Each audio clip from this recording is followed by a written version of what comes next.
3.000.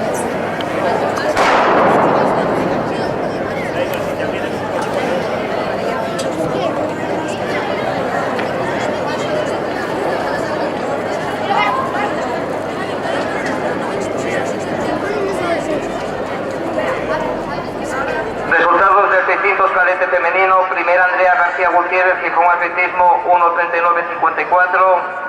Segunda Isabel Barreto García, Gijón Espumero 1:39.83. Tercera Judith García Fábregas, Ría del Ferrol 1:46.40. Cuarta Nuria Valle Rodríguez, Atlética Villechina 1:47.79. Quinta Sandra Martínez Vega, Gijón Espumero 1:50.93.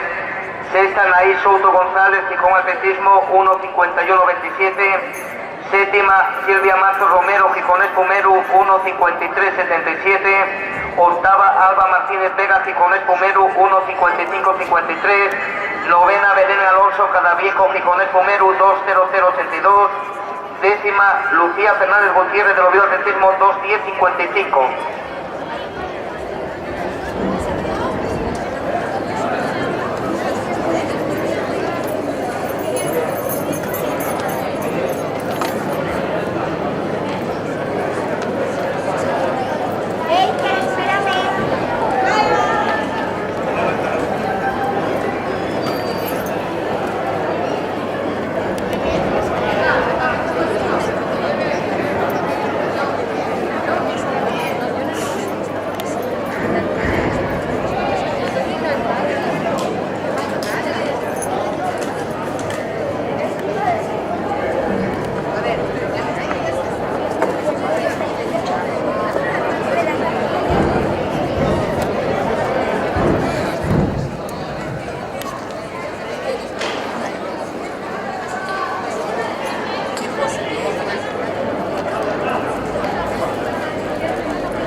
Resultados del control de 600 cadete masculino. Primero Illán Arteaga Expósito de la Santín Oviedo 1:32.52.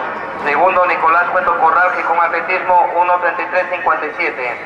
Tercero José Corojo Fernández, Gijón Espumero 1:35.19. 24. Noveno David Porto Vergara, Estadio Gijón 1:46.17. 3.